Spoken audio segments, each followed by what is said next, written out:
What's up, everybody? Welcome to WJMS Media. This is your girl Jams. I am so excited to be with you guys today. This is the first WJMS Media Roundtable panel discussion, the first of many that we're going to be having throughout the year around various initiatives, various topics, and things going on in the world that we really want to bring some subject matter experts in, if you will, to talk about and shed some light on. So make sure, if you haven't already, you are connected with us on social media. We are on Facebook, Instagram, Snapchat, Twitter, TikTok now for some reason. All of the major social media platforms, we are on there and we will follow you back, we promise. So make sure you connect with us, like us there. If you are watching this from Facebook, thank you very much. Please feel free to drop comments over in the comment box below. We will see them and get them, whether it's questions or encouragement. We'll get them all put out to the guests today in as soon as we possibly can based on conversation. Same thing goes for YouTube as well. Please just drop a comment and let us know what you're thinking, how you're feeling. Welcome. We appreciate everybody who's tuning in and who's going to be sharing content and sharing the space with us. So, as I mentioned, I am Jams. This conversation today came about because wonderful human being, I can't say enough good things about this lady here. Robin she's somebody who I met, I want to say unfortunately, because it's a really sad way in which we had to come to each other, but I'm so glad that we did. You have been just a beacon of light in my life since I've met you, and you're absolutely amazing. She put together, with the help of the other ladies on the screen, the Chronic Love series, which has documented and sort of just given a very raw and genuine story of all of us who are battling various forms and stages of cancer. And we are talking today just to each other. We're having a discussion and we're going to enjoy each other's company. I figure I've watched everybody's stories. I've gotten to know so much from everybody here. And so I figure, you know what? Let's have a roundtable discussion. Let's discuss a few things because there's some questions I want to ask you ladies. And, there's some things that I want to talk about. And so I want to take a moment and just let you guys introduce yourselves. Robin, we'll start with you since you're sort of the guru for Chronic Love.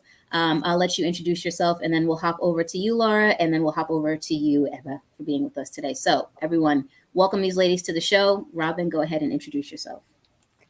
Okay, so first of all, I just want to say you are too generous with your words. I also want to say, if I may, just really quickly, Jaymie, I just want to congratulate you on your expansion to WJMS Media.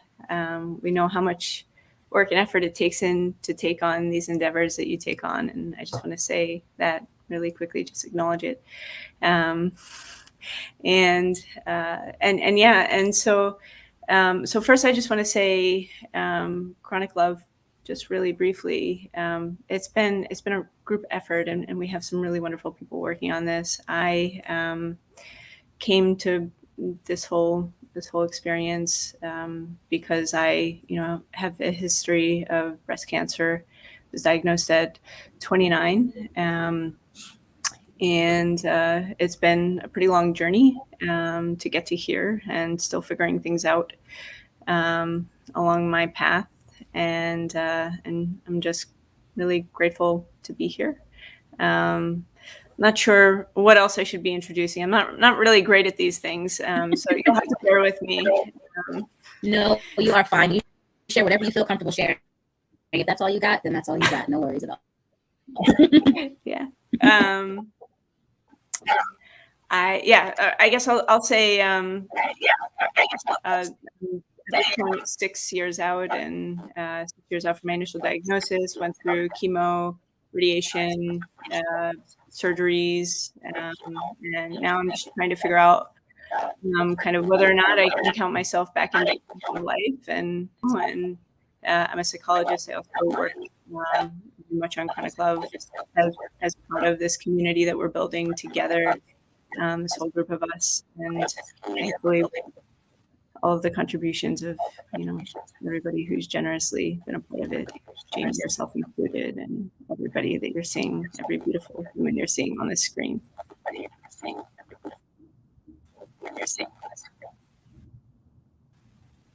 Absolutely. Shall I take it Laura, away? you're next. Yeah. Hi, everyone. I'm Laura. I'm lucky enough to have met all of these women individually and then been able to now know them as a group.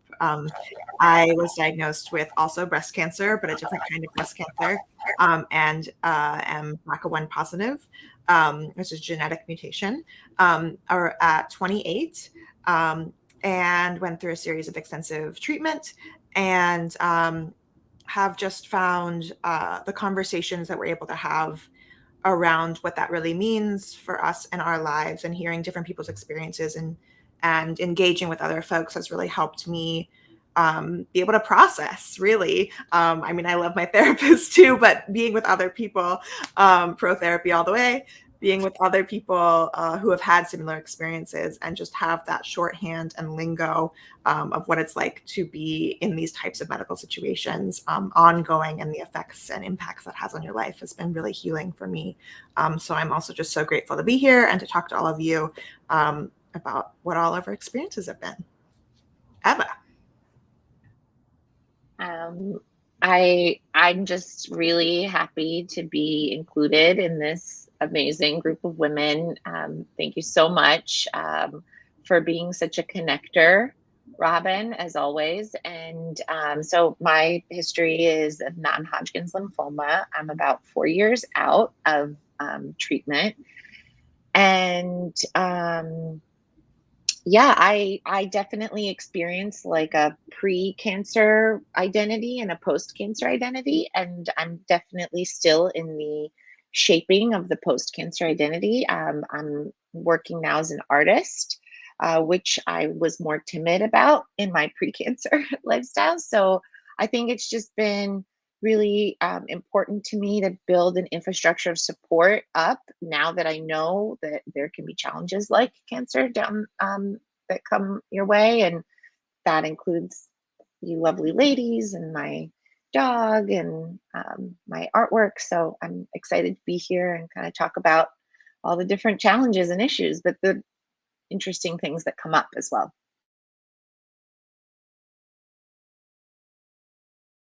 All right. And so I really wanted to have this conversation today.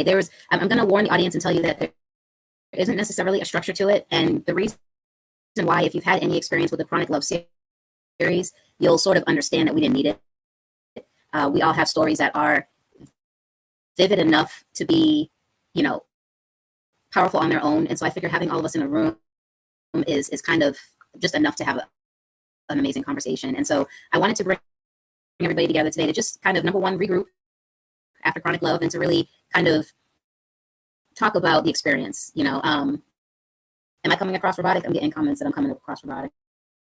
Okay, no worries, we'll get it fixed. But I just wanted to bring everybody together to really kind of discuss where we are now. Laura has some major upgrades in her life right now as we speak, and I have things going on in mine as well. But before we get into that, I want to turn it over to Robin to just talk about where this whole entire project came from. Where did you get the idea to do this in the first place?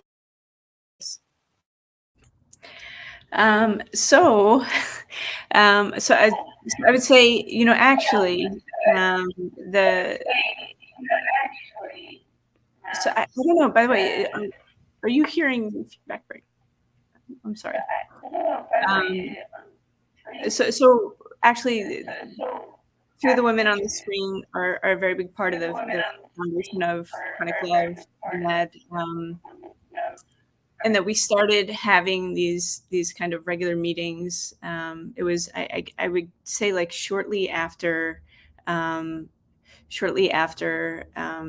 say Laura and Eva were diagnosed, and they were kind of in the throes of treatment.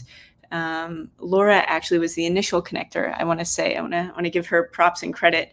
Not only was she the initial connector for me and Eva, but she was actually the initial connector to bring Jaymie together with all of us.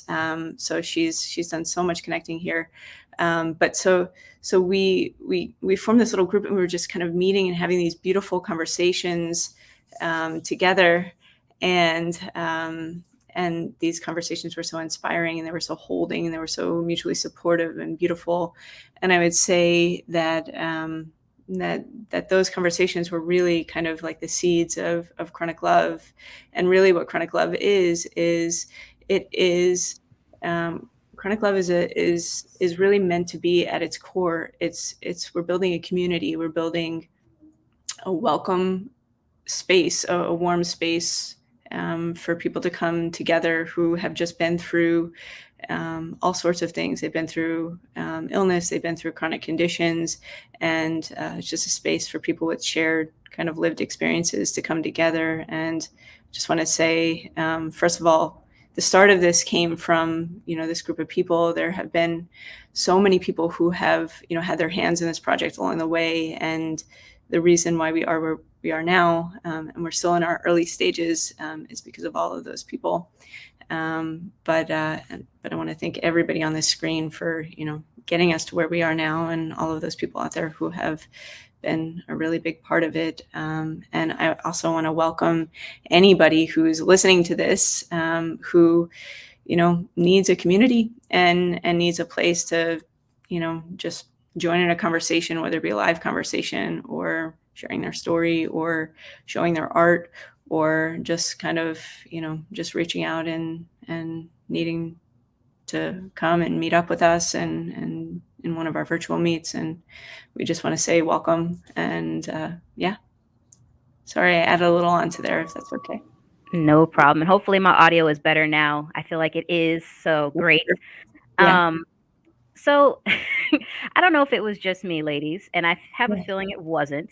But when I had my interview with Robin, I don't know if I was compelled to spill my guts. I don't know if she pulled it out of me. I don't know what happened, but for some reason, she just had this way of, really bringing information to the surface that I feel like I hadn't even myself really grappled with. I hadn't even really thought about it, and she asked me questions that really pulled me out of my, I've rehearsed this answer. I know the answer to this question. She got questions in there that really made me think about my diagnosis in ways that I hadn't thought about it before. Did you guys have that same experience, or was I by myself in that? I'll say I think there's something so unique about an active listener, right? We all have great friends in our lives, and that's wonderful. But somebody who, like Robin, is so engaged that they're not listening, right, to think about what to add next, but are listening to listen deeper. And that's something really special that Robin brings to the room, I think, with everyone she speaks to. Which I know for me, as well as with you, makes you want to share more. Yes. I was sharing so much information. I'm like, I don't even know where all this came from, but here I am, just spilling my guts to you. But I will say this, the way that you interviewed myself, and from watching you ladies' interviews as well, the way you interviewed us, I mean, that was probably one of the most poignant interviews I've ever had. I've done a lot of talking, I've done a lot of public speaking, I have done a lot of conversations with people about my story, but something about yours was different. There was definitely just, I don't know what it was, but you are, like I said in the beginning of the show, you are a light, and I'm appreciative of just being a part of this entire project. And I wanted to give a moment real quick to just talk about some of the different topics that we went over. So, I mean, in mine alone, we talked about just from diagnosis to listening to your body to, just paying attention to symptoms, to dealing with healthcare situations where they're not seeing you, to, prognosis, to diagnosis, to everything in between. And I know that everybody's story, Laura, I watched your story as well, where you talked about the food and everything. And I was like, I could relate to every single aspect of what you guys were talking about. And so I wanted to kind of figure out from you, Robin, if you have a plan for season 2, what is, because I feel like you did so good. You set the bar so high for season 1 with us in our conversations. I want to know if you have anything in plan for season 2. And I know right now you're kind of coasting because season 1 took a lot. I know that there was a whole lot of effort and work that went into it. But if there is anything that you can share with the audience for what we can expect going around the second time, I think everybody is interested to find out what you have cooking up in that amazing brain of yours. So first of all,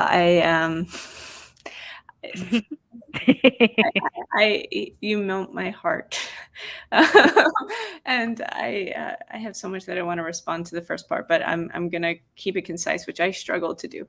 So I'm gonna try to actually respond to your question. I also want to share space to respond to this question with Laura because I feel like it's really important to make clear. Laura is actually a very big component of like strategy decisions in how we think about like what we're going to do next, and how we're thinking about like who it is that we want to be. Everybody has a hand in different parts of this project, but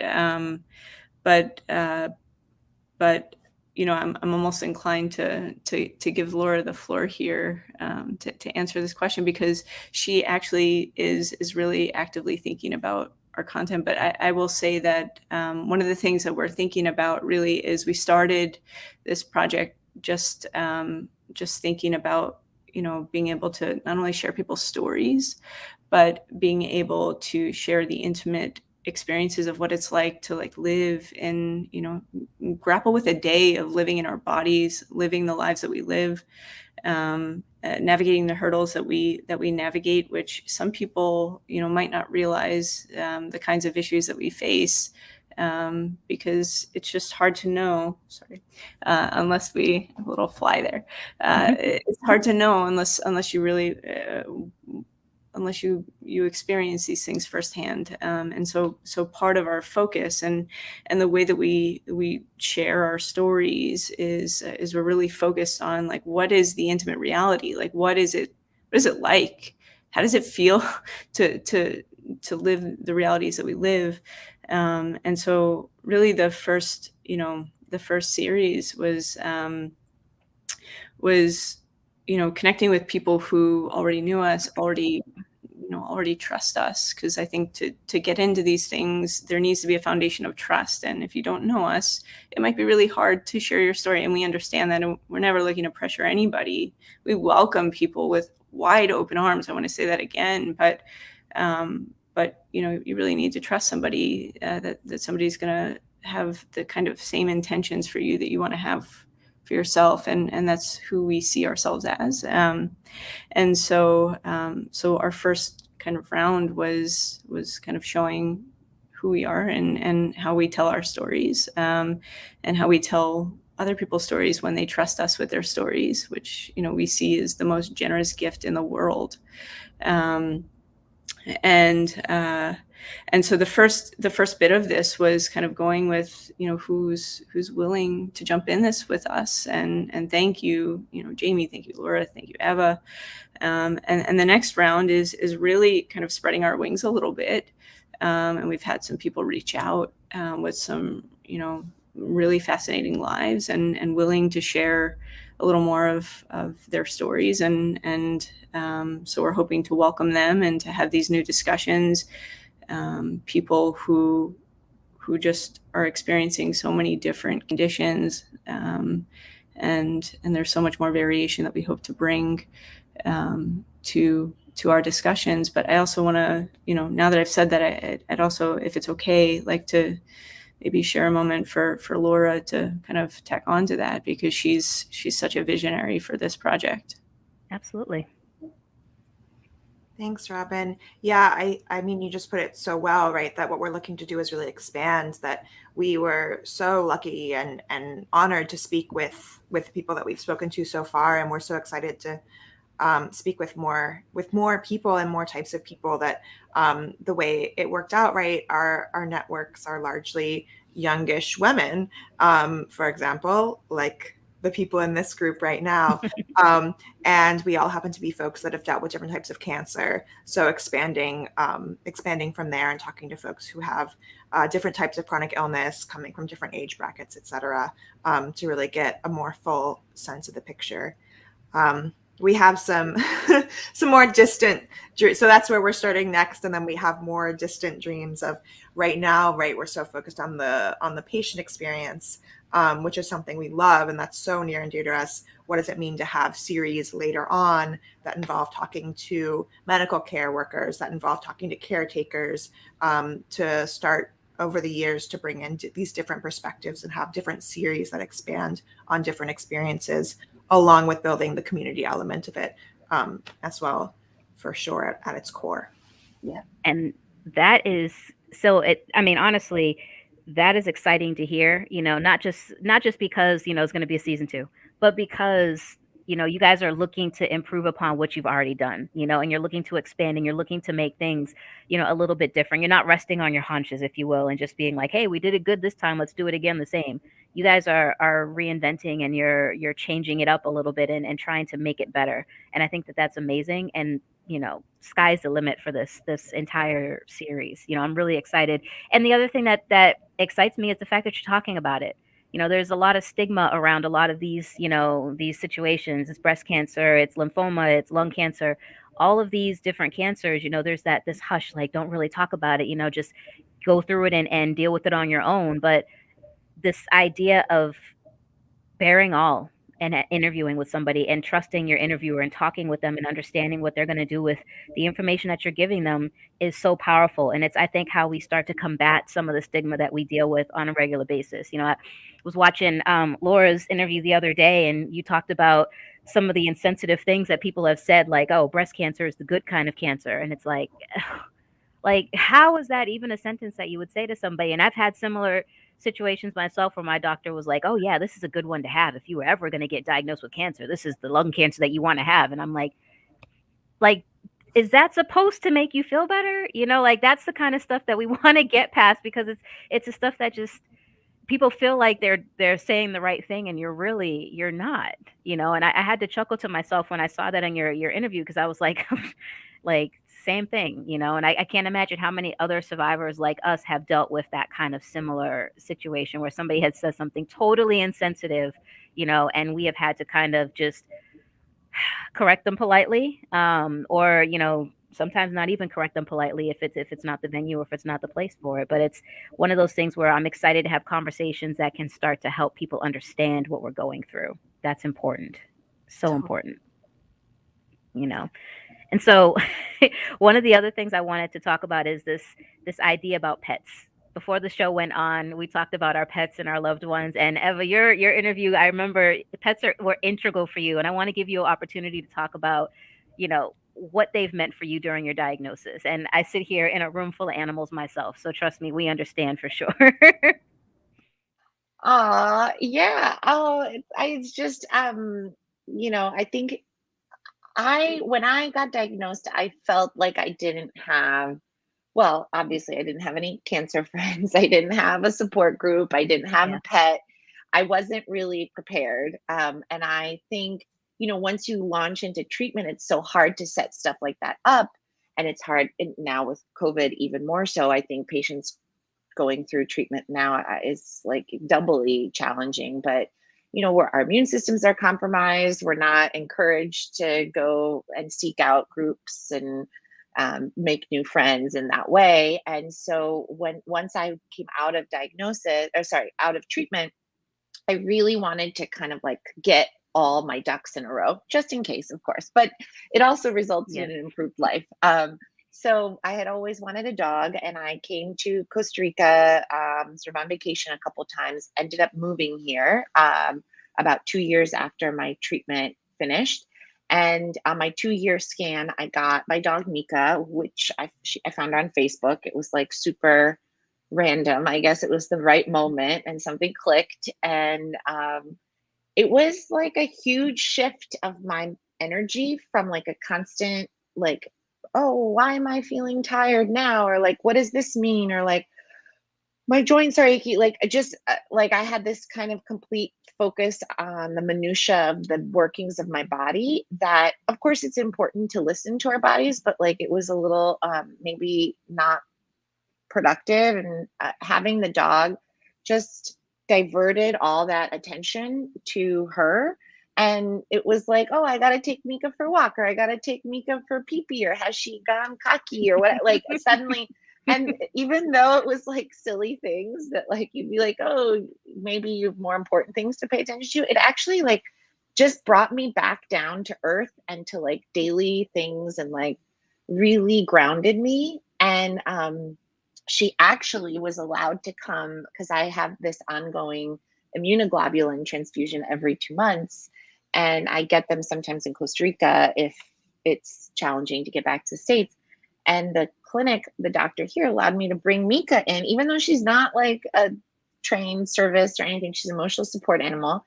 And she came in, and I gotta tell you, it was, again, instead of me being like, oh, the IV and I can't deal, like, I don't want to do this, it became an adventure with Mika. And so, yeah, pets, I think they just like shift our energy, and they make you, I could imagine if I was sick now, like, more, having the dog would get me moving if I needed to shift my energy out of like that monkey brain and bring me back into something like she wants to play. Or, and I assume your child will do that for you, Laura, also.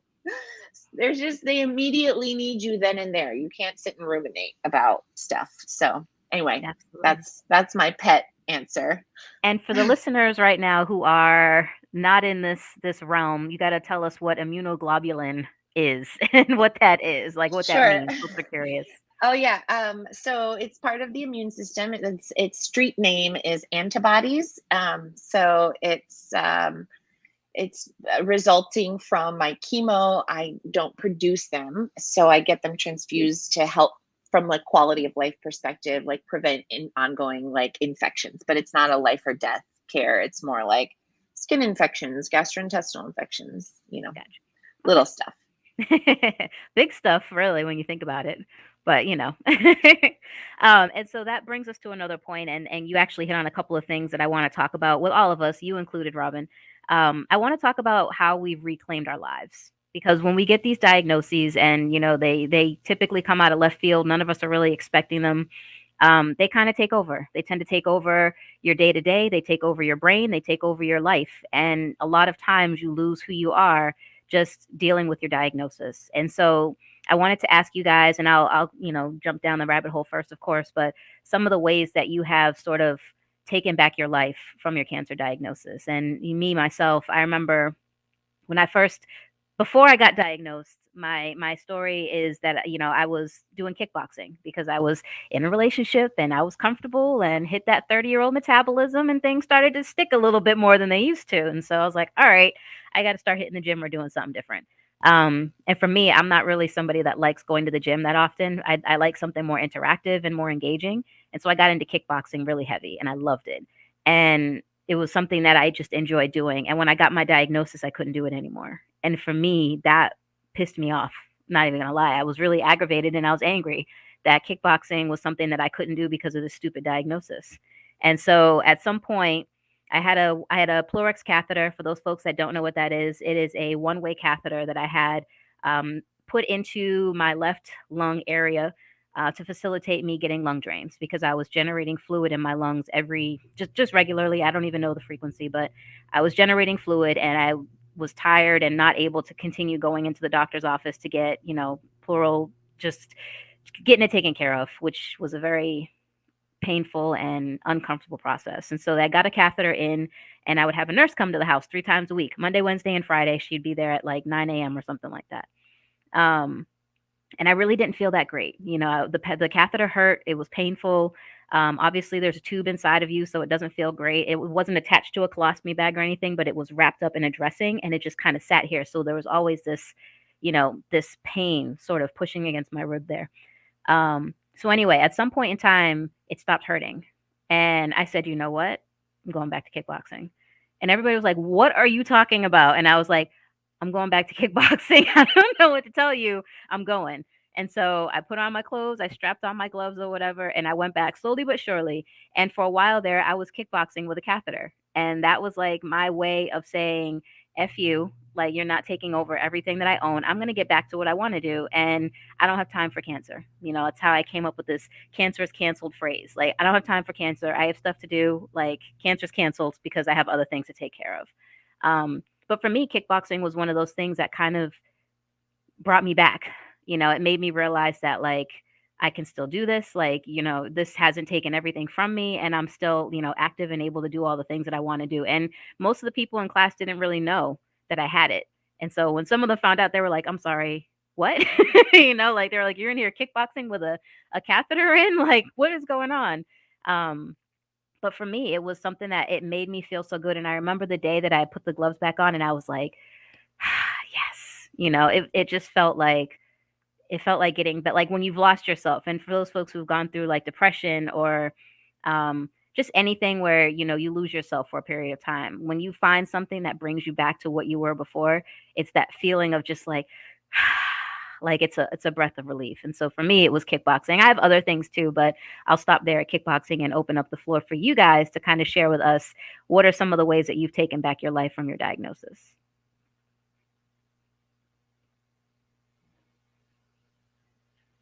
Whoever wants to jump in first. I'll pick somebody like a teacher if I have to. I can jump in. I think for me it was art. It was really when I studied art when I was in college, and then I kind of got into marketing and working with architects, and I built a career that was more like working with graphic designers and communications. And I'd paint here and there for someone's birthday, a present, a card. And when I got sick and had some of the longer hospital stays, I started painting just like my mom or the teddy bear, like just random stuff to not crawl up the walls. And then actually a good friend of mine from college who was like 8 months ahead in a bone marrow transplant, at the end of a bone marrow transplant process, she passed away very suddenly from an infection. And um, I painted her that day, and it was I realized this is a really useful tool. It's like a way to think about things and process them and think about her. And then it continued kind of snowballing from there. And I actually feel like I found a version of myself that had been like when I was a teenager. And I kind of reconnected the thread, like past the party animal 20s and like go career, and like to this like version of like a more dreamer, more like anything's possible. It was a new beginning. So kind of, yeah. So for me, art, kind of painting and drawing, allowed that to Art is open. amazing. Art is such a cathartic thing. It really is. Like I don't know what it is about art and being able to tap into that part of your creativity. Like it does something for you. So I love that. I love that was that for you. Robin, Laura, which one of you wants to go next? Oh, she's pointing at you, Robin.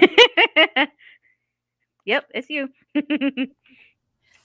It's interesting. So first of all, I just want to say, and Eva is a brilliant artist. And I would say she's like a key part of the inspiration for us building into our site.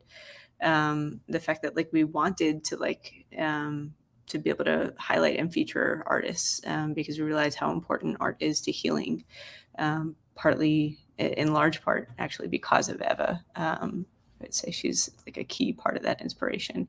So I just want to say that. It's interesting when you first asked the question, I was actually struggling inside a little bit, Jaymie, because I didn't know how to answer it. And I think that's why I hesitated, right? The truth is, like, I would say, like, I don't have one answer to the question because I would say, like, across domains of my life, there are places where I could say, like, I feel, better than ever. I feel like I'm, like, on point, I'm good, I'm thriving.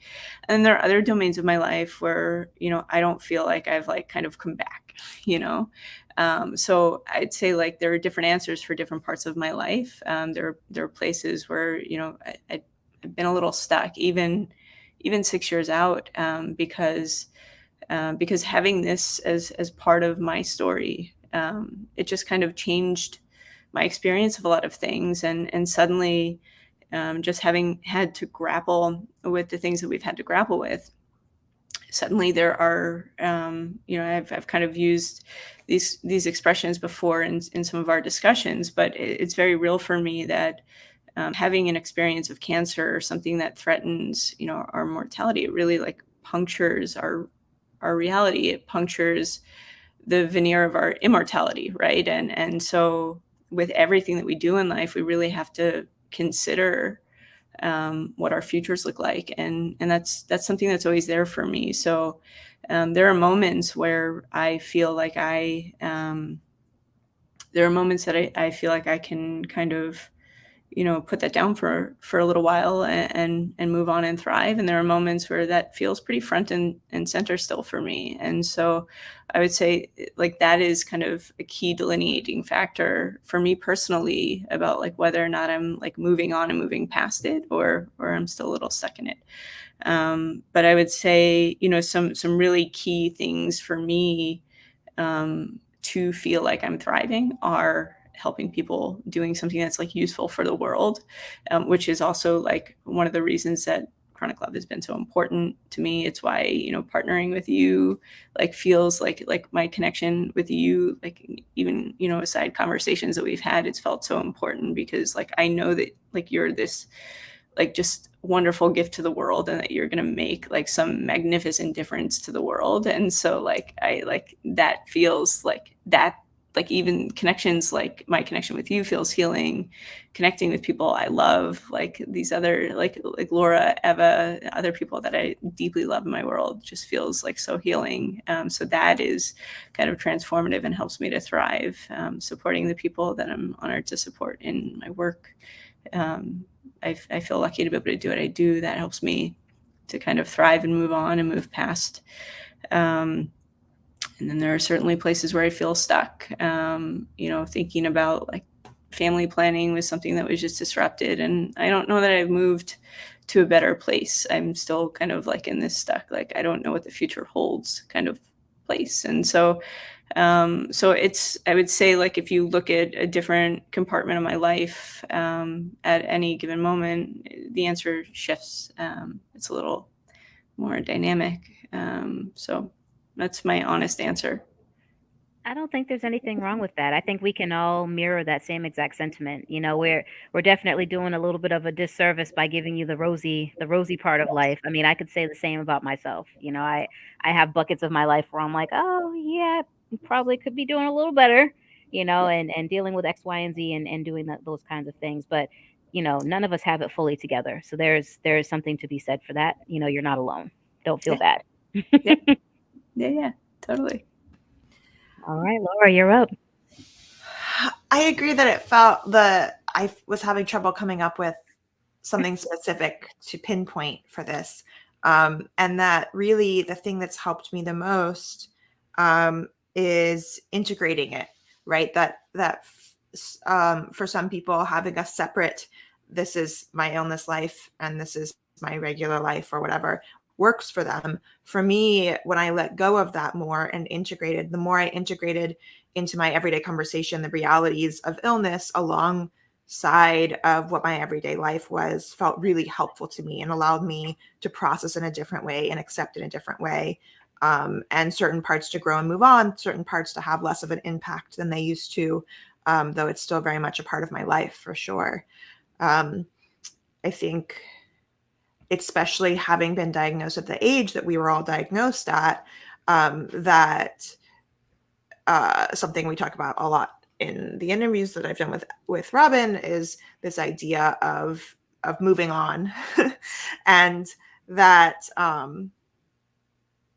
like any kind of grief or huge thing in your life, that rather than saying, okay, that's over and moving on, that, right, it continues to impact all of us. I mean, all three of you still have some type of current treatment, even like it's not a one and done situation.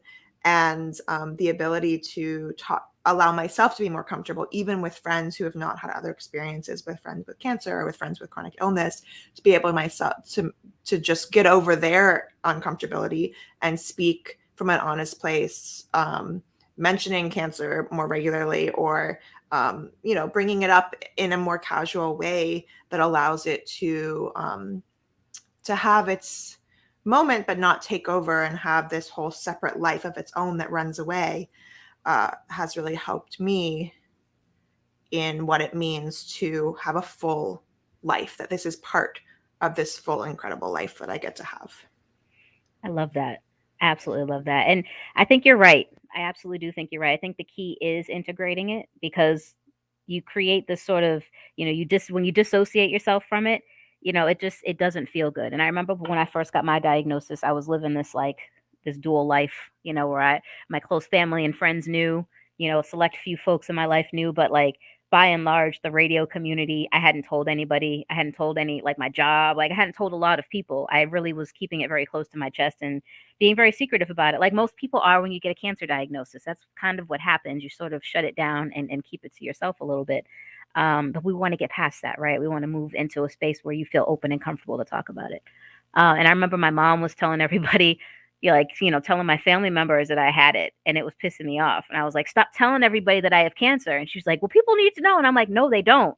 And I, was definitely living this dual life. And I can mirror what you're saying 100%, that you have to integrate it. You have to find a way to work your diagnosis into your existence, because you can't live around it. You can't exist in a bubble, unfortunately. And if you try, it's going to continuously get popped. It's just one of those things where, especially when you have an active cancer and you're in active treatment, you can only put your head in the sand for so long. Eventually you got to put your head in an MRI machine, so it's like at some point you gotta own up to it and be like, all right, it's here and I have to deal with it. And so one of the things that I tried to do is, I tried to make it so that it's normal almost, you know what I mean? Like people don't expect it. And so they don't treat me any differently. I try to make sure that people don't treat me any differently. Like just because I have this diagnosis, I'm still going to be here doing this. I'm still going to be out, not really out that much, but I'm still going to be doing what I do, and doing these things regardless of my diagnosis. And I think when you get to a point where you've integrated it into your life enough, people just sort of forget, that it's part of who you are. And because it becomes just it just becomes part of the, how do I say it? It just becomes part of who you are, and it's something that doesn't stand out as an outlier. It's something that's like something she does, like she exists over and above it in spite of, and it becomes one of those things where it's an afterthought. And so I think that is really important that you integrate it into how you live, because if you try to live around it, it's not a healthy way to be. And there's, I've had my moments where I'm like, maybe I can do this double life thing where, I'm radio personality by day and such by night. And it doesn't work. It doesn't work at all. And it's, you can't remember who you told and who you didn't tell. And it's like, it's easier to just live out in the open about it. Like, it's like, look, here it is. Okay. I have lung cancer. All right. Yes, there it is. I don't smoke. Never did. Didn't do anything. Just have lungs. Like, but I still need to go to work. I still need to, like Eva said in her interview, I still got to pay taxes. Like I still got to do all of these things, all these everyday normal life things. But I just happen to have cancer too. And don't let this change how you look at me. Don't let this change how you treat me or do anything. It's just something, it's just a thing, and it's not everything. So that's kind of like, that's sort of how I try to incorporate it and integrate it into my own personal life. Is just, it's not everything. It's just a thing, but it has thrown a monkey wrench in a lot of the things, including the baby, the baby process, which is what I kind of want to transition into a little bit. And this is a sensitive topic. So for those that are not comfortable sharing, please feel free to, stay back. That's fine.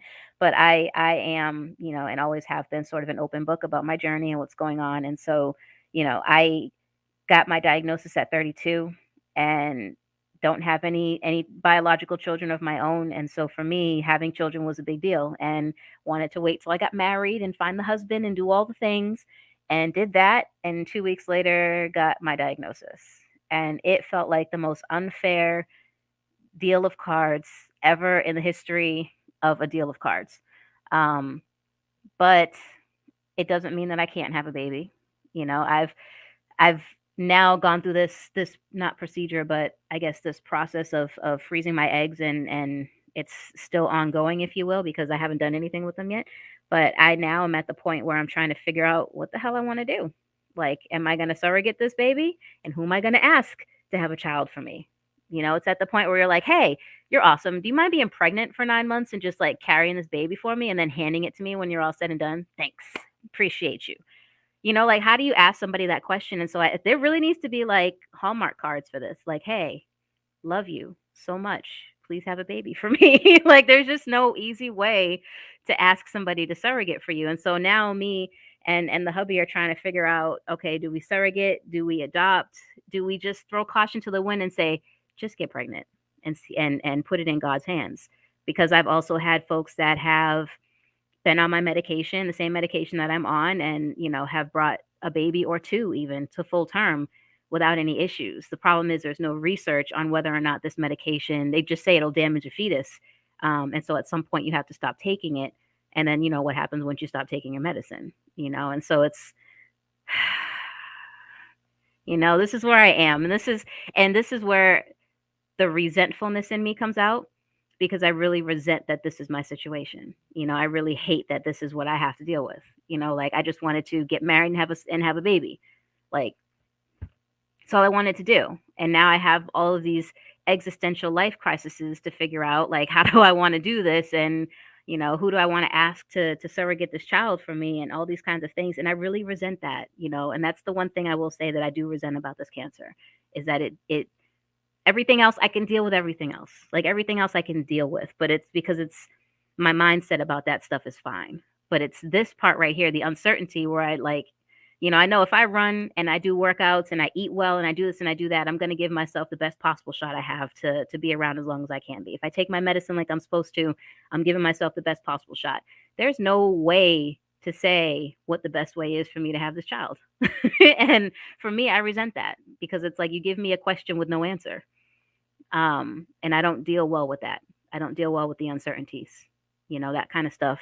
Maybe it's a Sagittarius in me, but I don't deal well with the uncertainty. And so I just wanted to share that with you guys. But absolutely, congratulations to you, Laura. I'm so excited. I can't wait to send you so much baby stuff. Like, you're going to be like, okay, Jaymie, I know you're excited for me, but please stop mailing me things. Like, they keep ringing my doorbell. I'm tired of it. You're going to be annoyed with me, but I'm really excited for you. And when you told me that, I was like, oh, yes, it's such good news. Thank you so much. I will never tire of people being excited about loving a child, ever. Right? That's like, the more kids, the more people that love this baby, the better. So for people who don't know, I'm incredibly pregnant. I'm in my 37th week. This is baby.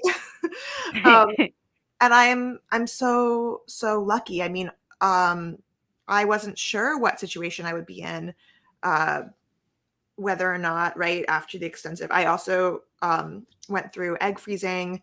I was able to do one round before I started chemo, which is a huge deal. I was so lucky to be able to do that, because, right, the the chances of your eggs being damaged during chemo is very high.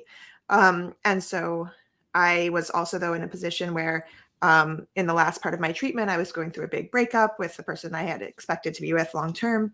And so part of that rediscovery of myself was through figuring out dating, figuring out these different pieces of who I am and what I want my life to be and what partnership looks like to me and all those kinds of things.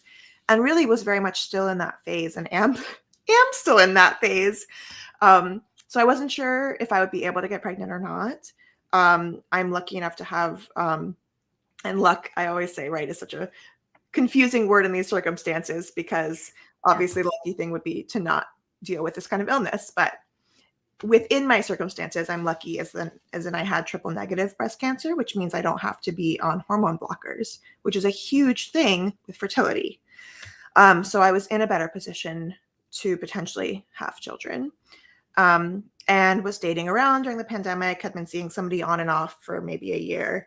I think it was less than a year at that point when I got pregnant. So it was unplanned, but also so exciting, and felt like it had come to me. It was a miracle that it had come to me, but also looked nothing like what I thought it would be. I'm not partnered. The person who is the father is a good guy, but he's not my partner. And I was dealing with the fact that I have this genetic mutation, and what does it mean to carry that down to a child? I am pregnant with a girl, which is exciting, but also BRCA, yeah, but also the way BRCA works is that if a female carries it, which she does, she's 87%. There's an 87% chance that she'll have either breast or ovarian cancer over the course of her lifetime. So what is the morality there, right? To be having a child that it's very, very high likelihood that you are also sealing their fate as far as whether or not they'll have to handle cancer. So there's all these other pieces that come along with it that have made it complicated and bumpy. But also at this point, I kind of made the decision when I was going back and forth about all the different pieces and what do I do. And then as soon as I was like, you know what, my doctors want me to have a hysterectomy around 35. I'm 33. The fact that this happened now is incredible. So, and I want this, so let's do it. And once I kind of like came to terms and set myself up for that, I'm just so excited and also so grateful. I mean, within this community and outside of this community, so many of my friends are dealing with fertility issues. And so the fact that this is in my body right now is really amazing. And kind of the rest of the pieces, like that's something we know, right, from our illness, is like life is too short. Like if I'm going to have a kid, let's do it. I'm in my early 30s. This is the moment. And not worry so much. And I think having dealt with my illness, it set me up in some ways to not be so hyper focused on, I mean, it was still tough conversations, tough decisions, but has really set me up to be like, you know what, if this is something that's going to happen in your life, this is the moment. Like, let all that go and just live it and just do it. And you'll figure it out, like we have been with everything else that's come up in our lives. Absolutely. And what you just said is everything I always say about managing your expectations. Like, if you have to figure out if you're more concerned with the end result or the process. Yes. And if you are determined to have a baby, it shouldn't matter how you get there, you know? And so that is exciting. I can't wait to see what this little girl looks like. She's going to be so cute. She's going to have like little blonde ponytails and she's going to be all oh, it's going to be adorable. I can't wait. Oh my God. Yeah. It's going to be awesome. Eva, do you want to hop in?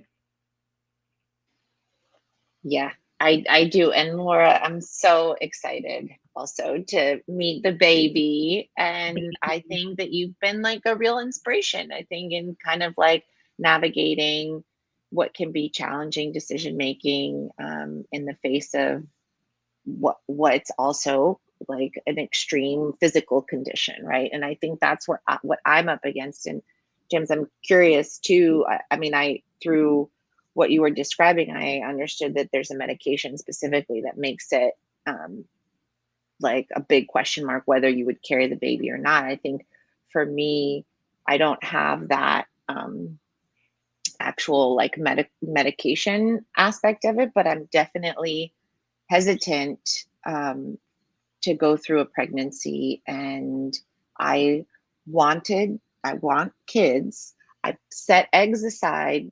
Coincidentally, when I was 34, I got diagnosed at 36.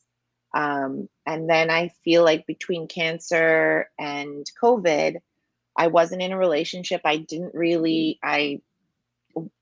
also was an immune system cancer. So I feel like I was really kind of in a more isolated environment. And I just haven't met somebody. And that was always what I felt like I needed in order to move forward. So I think for me, it's a question of, do I want to try and get pregnant using this genetic, the eggs from that freezing, because at this point, my actual body is not able to manufacture them. I'm 40.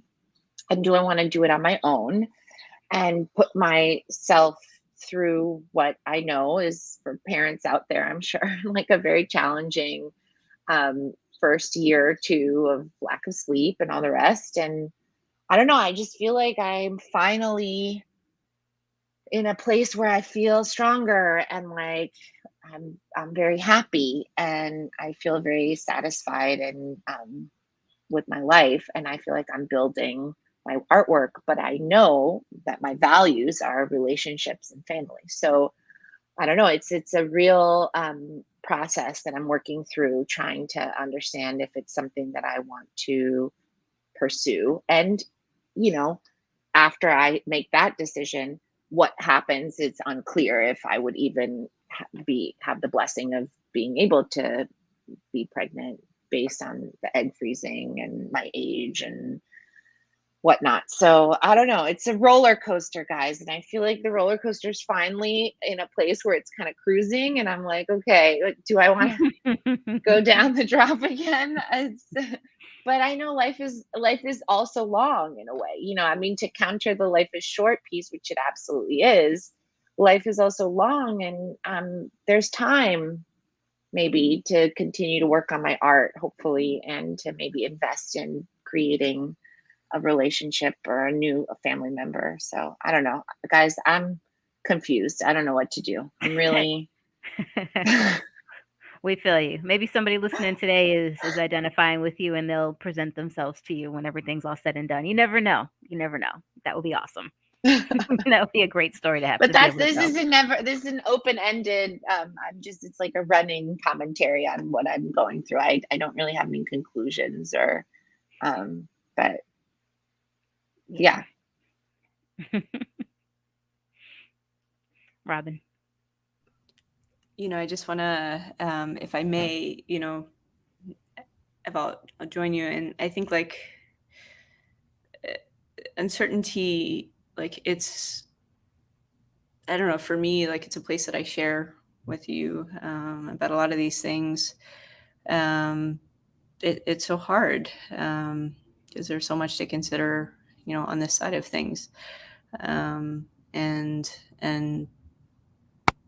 it's really challenging. And I'll also say, I also want to say, Laura, your baby is going to be loved on so much. That is going to be like the most loved baby in the history of the world. And Jaymie, I don't know. I imagine like there's a lot that you don't know about the details of my story, but I actually I relate to a lot of your story. I was diagnosed 4 days after my wedding, so we actually very much share that in common. Oh my God, I'm so sorry. And no, yeah, I'm sorry for all of us. I'm sorry for you, but it's a very similar circumstance, right? So life was kind of like rolling along. Everything was kind of beginning to fall into place, and that's and then this happens, and it kind of it's a major interruption, right? Mhm. And you can say on the one hand, like we're all like really lucky to be sitting here having this conversation. On the other hand, it's kind of like we also want to be able to count ourselves back into the stuff of life, and so that's what makes things like really hard. And so I different than Laura at the outset. I different than I guess.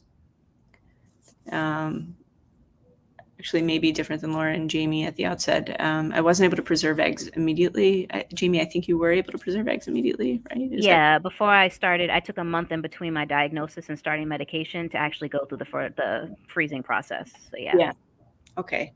So they basically told me like, in the time that it could take, and given my breast cancer was hormone positive, so Laura's triple negative, I'm triple positive. We're kind of the opposite in that way. The more you feed the hormones in my body, the more you might incite spread. And so they just didn't want me to do any of that stuff. They just wanted me to just start. I had to start chemo before surgery to shrink the tumor. And so I really actually didn't get to preserve anything, and we didn't know if I would get to at any point because we just kind of had to jump in and start treating. And so, but as luck has it, I made it through treatment. I'm here today. I'm very grateful for that. And then last year, because I've made it to this point, we were able to stop some of the hormone treatments that I'm still on, and do a little bit of a cycle. And that was, had its own, like, I come to see the treatment that I'm on is like a bit of a safety blanket, because that's the thing that's supposed to keep it at bay. So taking a break was like its own little issue to grapple with. And so now I'm in this position where we have, my partner and I have embryos, and we haven't made any choices about what to do with these embryos. I'm somebody who has always also wanted a family. I wrote, my whole like focus of my doctoral project was on mother-infant interaction. It was, very much like what I had my heart set on. And I cared very much about, changing my life so that I could be a mother. And then this happened. And so it made for having to grapple with and contend with some change in my life. And I'm still in this a little bit of an uncertain place. And so I really feel you very much, Jaymie, as you're contending with these decisions. I also can't carry. It sounds like you can carry, but like you don't know what would happen. I'm in the same place where my doctors are basically saying, my doctors have said, like, essentially, like, you probably shouldn't carry because, it could cause metastatic disease. And so there's been questions like, do we have a surrogate? And so like, these are things that like we've thought about. And then there have also been like, well, now like we're, getting a little older. So what would it be like to first kind of take this step and have, sleepless nights, and what does that do for stress when you have to keep the stress down? And so there are a lot of moving parts, a lot of pieces up in the air. And when cancer happens at a younger age, it disrupts more of the trajectory of life, right? And so suddenly now more of life shifts if you have more of life ahead of you, if you're lucky to have that more of life ahead of you. And so I think that's why things get a little more confusing. It's kind of like you have a plan, but then you have to make a lot of changes and figure things out, refigure things out. And so I can identify with a lot of, what both of you have said, and also at the same time feel just so excited for Laura, and as she's about to have this bundle of joy in her life, and know that at the very least we all get to love on this bundle of joy. Yeah, absolutely. And yeah, it's there's just not a lot of research in my situation as to how the medication that I'm on will affect a fetus. So the doctors, in good conscience can't say, yeah, go ahead, get pregnant, because they don't really know. And so everyone is sort of cautioning, like, at some point you're going to have to stop taking the medication, and babies cause everything in your body to grow, and so you could be causing the cancer to grow while you're in there. And so there's just a lot of questions regarding it. I mean, I've even looked at, is there a way I can take down the dosage of the medication so that maybe I'm not taking so much? But if that amount of dosage is what's needed to keep things at bay, then I mean, it's really the same thing, where you're not taking the medication at all. So there's just a lot of moving parts, but I believe I can carry, but it's very risky. It would be very, very risky, and I'm not getting any younger, so it's like I just turned 35. So, you get a little further up and you start to become a high risk pregnancy. And for someone who's got cancer, you're like double high risk at that point. So, but then everything you guys say makes a lot of sense, like sleepless nights and all that kind of stuff. Like, maybe I adopt a toddler instead and skip past that portion of life. There's all these things. There's all these different things that you have to think about, and things to consider. But, like I've said to whenever I've done interviews before, I will have a child one way or another. You know, it may not look how I want it to look, the process, but the end result will be the same. And that for me, I have learned is all that matters. So whether it's surrogate, whether it's adoption, whether it's actually bringing a baby full term, it's all going to be the same one way or another. And so I'm just kind of, you know, I'm still in that same roller coaster that you're on, Eva, just kind of like it's sort of coasting through okay. Mean, oh my God. I'm like, does my child look like 3 more dogs? It might. Strong resemblance. I mean, I definitely treat them like children. Like, listen, a lot of displaced like mothering happening on Mika. Hey, that's fine. I'm sure the dog is loving it. Mika's very lucky. Mika eats better than my baby's going to eat. I love it. I do. I like grill her fish and then I like watch her eat it because it makes me so happy to watch her eat. It's like a performance piece that I do with the dog. So, well, ladies, we're at 3:05 right now. It's been about an hour. There's 2 more things that I want to just talk about. And this is something just my own little personal getting it off my chest type thing. I don't know if any of you will identify with it. You might not. But, you know, when I went into this whole thing, I pretty much just I ignored what the doctor said. I asked him, you know, what the life expectancy was, which you please don't ever ask your doctor that. It's the worst, the dumbest question you could ask. It does not help you at all to ask that question or get the answer. And so anyway, his answer to me was 6 years is the average. And I'm 3 years in.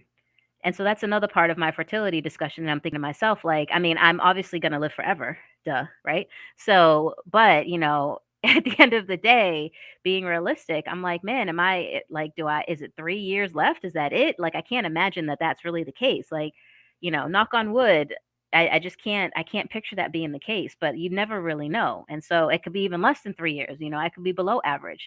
And so you never really know, but every year or every scan that I get is a little more nerve-wracking than the one before, because it's like, all right, am I going to have progression? I'm way past my median time on this medication. You know, like most people are only on it for 2 years. I've been on it now for 2.5 or so. And so I'm past that. So every scan is nerve-wracking a little bit, and every headache and every, you know, sensitive back after a heavy weight lift day at the gym or something like that. Like all of those things, you know, that pop up are terrifying. Like I had a whole panic attack the other day because I had back pain, and I had a whole nother panic attack on top of that too when I got a cold, because it looked a lot like what it looked like when I first got diagnosed, and I just straight panicked, you know. And it's been like that. And it's one of those things where I'm like, you know, I struggle with this idea of like, do I bring a child into the world knowing, you know, all of this? Or do I just, you know, leave as is? But I do want to have a child, but I just realize how unfair it is to a child right now, for me, not for anybody else, you know, just for me and my situation. You know, that's just kind of how I feel. But I mean, it's like that mortality, like you said, Robin. It's like it just pokes such a hole in that image that you have. Like we all walk around thinking we're immortal, and then you get this kind of diagnosis, and it makes you realize how very unimmortal you are. And so these kinds of things are what I think about. So I just wanted to put that out there. So you don't need to respond unless you want to. I want to respond, James, because I feel like you're not going to be a statistic, and everything is so like individual, just like cancer, right? Like I'd have symptoms, and they're like, we've never seen this symptom before. I'm like, how do you work at Memorial Sloan Kettering and you've never seen this symptom from a chemo? It's like we're so individual. So I feel like you just got to live your life. That's what I think. I think about my dad's girlfriend who has now passed away. She had glioblastoma, and she lived with it for 28 years and had like multiple surgeries. And she had her 2 children who were 23 and 17 when she passed. And yeah, they were left just with their father at that point. They were divorced when she was dating. They're not my siblings, but you know, I think that I think you should really do it, because I feel like with a surrogate, maybe that's the solution. I don't know. Sorry, I'm too opinionated these days. And no, I just you're not. Feel like I feel the same way. A lot of times I look at myself like, you know what? I'm going to be the one that people are like, don't you have cancer? Like, how are you still around? Like, yep, I still have cancer. I think it's how you live your life, right? And Yeah. and I can, I don't know. I think that you can't not do things because of maybe something will happen for the same reason you can't do, I don't know, like we just don't know. You never know. Just Yeah. go with your instinct a little bit. I don't know. If you've Yeah. got that fire in you, I think you should do it. There are some Sorry, days where I'm like, screw it. Let's just get pregnant. Like, it's fine. Let's just do it. And then there's other days where I'm like, nah, girl, don't do it. Like, I mean, you know, maybe like, there's an in between, like the yeah. surrogate ideas, and I know that's like crazy expensive. It was actually making me think. I have my friends, two men who had a baby in California just now, and I was thinking to myself, wow, so their surrogate was in California while they were in Belgium, and now they have the Yeah. baby, and maybe they just released the control of like what's the surrogate eating all the time, or where's the surrogate living, and Yeah. I mean, Yeah. and they have another they have now a 4-year-old from a surrogacy prior in Malta, and I don't know, even if they were to disappear now, this 4-year-old still lived. I don't know. Had it. You're right. You are right. I don't know if I'm right. I feel like I'm overstepping. I'm gonna mute myself. No, you're not. You're absolutely not overstepping. There is no overstepping in this conversation at all. I think we've all been through enough and we've experienced enough in this life and with these diagnoses that there is no overstepping. If anything, cancer has overstepped. Like, if anything. Cancer has cancer. You're overstepping. Back off. Yes. Yeah, absolutely. Yes. I like that. Yes. Cancer, you're overstepping. I love it. I'm going to put that on a t-shirt or something. But the last thing, and I appreciate, I'm seeing all the comments, ladies and gentlemen. We really, really appreciate it. Fraser, shout out to you. We've got folks listening across the pond. But yeah, we've got a comment here of love forever. So let's share that on the screen so she can read that. But the last thing that I want to really ask you guys, and, just go with me on this. I don't live in the past. I know you don't either. But if, let's just say, the butterfly effect wasn't real and changing the past didn't have a ripple effect on the present and the future, but if you could go back, before you got diagnosed and before all this stuff started happening, what is something that you would have done differently? Like, what is something you would have jumped on the opportunity for? You already know my answer to the question. I'd have popped out a slew of kids already. But what about you guys? Take a second, think about it. It's all good. It's a very loaded question when you think about it. But I mean, I think about, how many opportunities, that sounds bad. Let me not put it that way. But I've had opportunities to have children. You've had past relationships and stuff like that. And I purposely made decisions to not, with people just because of, wanting to be married and that whole situation. And so I said, nope, like not without a ring, blah, blah, blah, blah, blah. And, then I got my ring and then I got my diagnosis. And so it kind of is just like, man, like looking back at it just a little bit. But that's one of the only things that I would change. Like I said, everything else with this diagnosis I can deal with. I'm coming to terms with mostly all of it. It's literally just that one piece that I can't, I just struggle with that one little bit, a little bit. So what about you ladies? I think, and this is more for me, I don't have something specific I would have done necessarily before diagnosis, but that in general, I would have given myself more permission to care for myself more during treatment, and worry less about the people around me and how they were handling things. And I do want to say, right, I also have an incredible support system and so many people I'm really, really grateful for. But on the other hand, right, as we all know, it's a lot of weight to bear everyone else's reactions to your illness and your diagnosis. And so the ability to put that wall up a bit and let those things go and put yourself first is something that is really, really hard, and that I still try to, I'm still working on what that looks like in my life, while still being, an empathetic, caring partner and person. So I think that is just a lesson that I continue to relearn every day and would have liked to have prioritized working on earlier.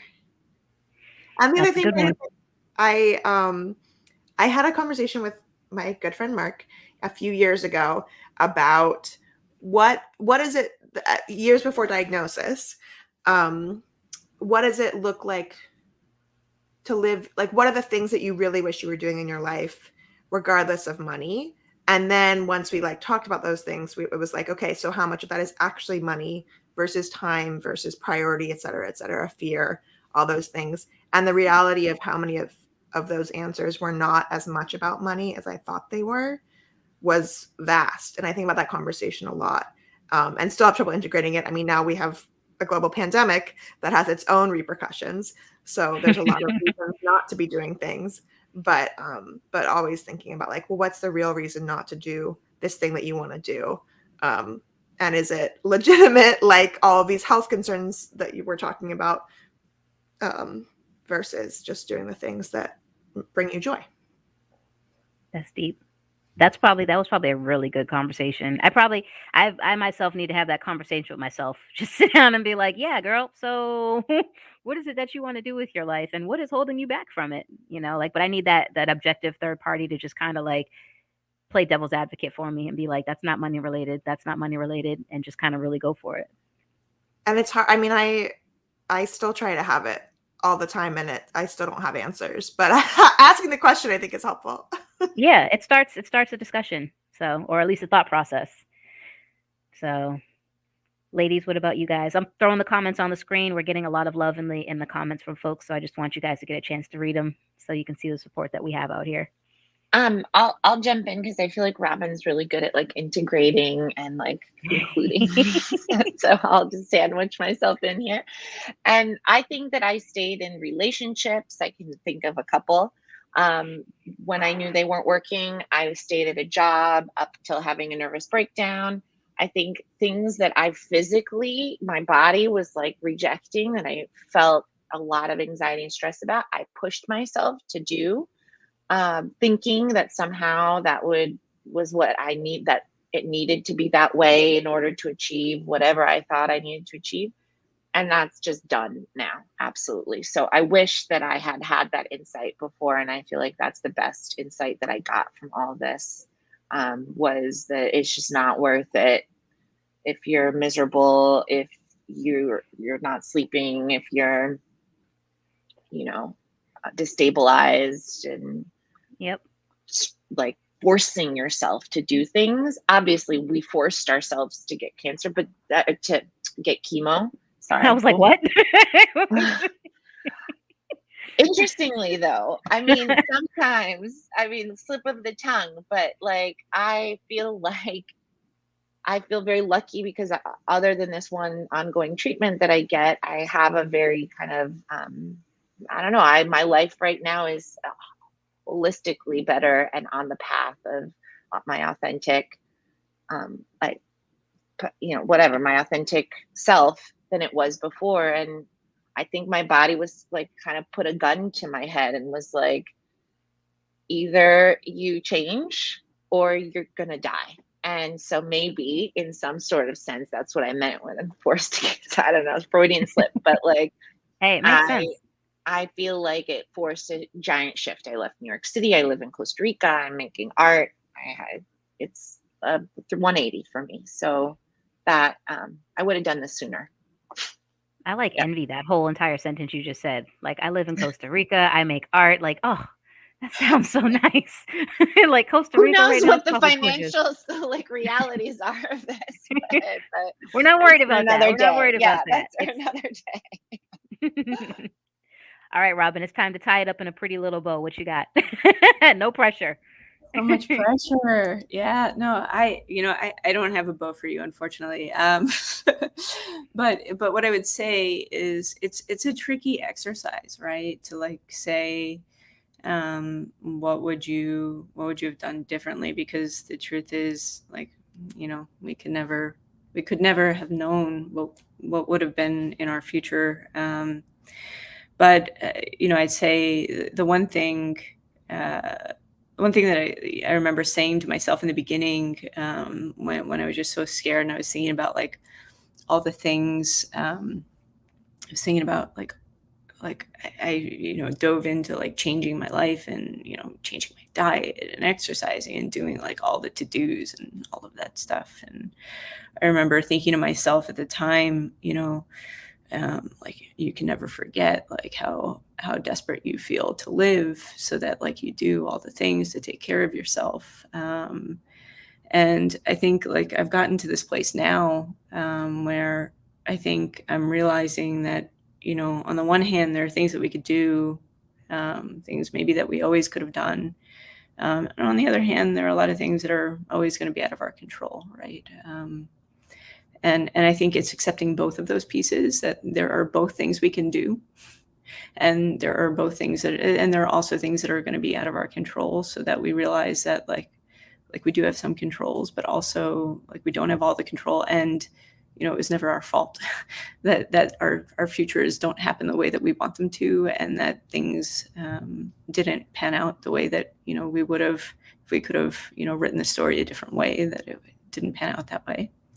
And so I think it's kind of pretty important to hold on to that. But of course, if I could write a different story for myself, I'd probably join you, Jaymie, in that, my partner and I had been together at the point that I was diagnosed for 10 years already. We had the makings, but we were waiting for life to line up perfectly. And it's not a thing. It's not a thing, but I was also younger at the time. I didn't know as much at the time. And there are things that I know now that I never could have known then. But that's what life is. So I think that is a bow. I will say that's a pretty good bow. Like an effortless bow. I called like, it. I don't know how I called it. You did. You sure did. That is amazing, and I appreciate you saying that. And I just want to take a moment and just thank you all for being on the show today and being honest and open and genuine with the conversation. I know that there was a lot of personal, just life in this conversation, and I just really appreciate you all for being here and being willing to share it. I hate that we met through a mutual, diagnosis of cancer, but I feel like God gives you silver linings, and I want to say that you guys are silver linings to all of this. Meeting all of you. Laura, I knew you before diagnosis, which is nice. So, I mean, I just feel like this is God saying, hey, I gave you cancer, but I'm going to give you some really kick-ass women and people in your corner to be around just to make you feel a little bit better. And honestly, that helps a lot. So I appreciate you guys. I love you guys. I want to give you guys a moment to shout out your contact information, whatever you're comfortable with sharing. If people want to connect with you or, just send you words of encouragement and love. And then also give you an opportunity to, give any closing thoughts or share any last information that you might want to share with the audience. So same way I started today as the same way that I'll end. So Robin, I'll go to you first. Okay. So first of all, Jaymie, I just want to say thank you for having us on. I want to say thank you from the bottom of my heart for giving us an opportunity to do this today with you. And I just want to say, like, it's been, from the moment that we met, it's been such an honor to just connect with you and to get to know you. I think one of our other kind of core team members is making sure that we shout out www.chroniclove.org. No, I just want to say, and that is Lisa, who is, by the way, amazing. But I just want to say, Jaymie, it is, you, like, having you in, I can at least speak personally, having you in my world has been just like, you are somebody I hope to know for the rest of my life. And I think you're just a special human. And I've said that to you. I've typed it to you. I've said it to you. I've said it to you, I think, every way imaginable. And the reason that I say it, and I always say it, is because I just like really want you to know just how special you are. And you make a difference. And you just like, you are forever giving to the people around you and just making their experiences that much easier for the pains that you've suffered. And so I just want to acknowledge that. And you're always doing it. So you're just that very special, very unique kind of human. And I guess just personally, I'll just say, if anybody is interested, definitely visit us at chroniclove.org, and feel free to reach out. And we'd love to hear from you. We are a very warm and welcoming community, and we just want you. We want you in it. And I don't even know my social media handles because I'm not so smart when it comes to that stuff. I'm gonna. I'll leave it. We'll tag you in it. That's fine. At the end of the day, we'll put it in there for you. I'm not up to date. Yeah. You're fine. Yeah, I think for Robin and I both, feel free to reach out through Chronic Love, and we're happy to connect with you through there in any way.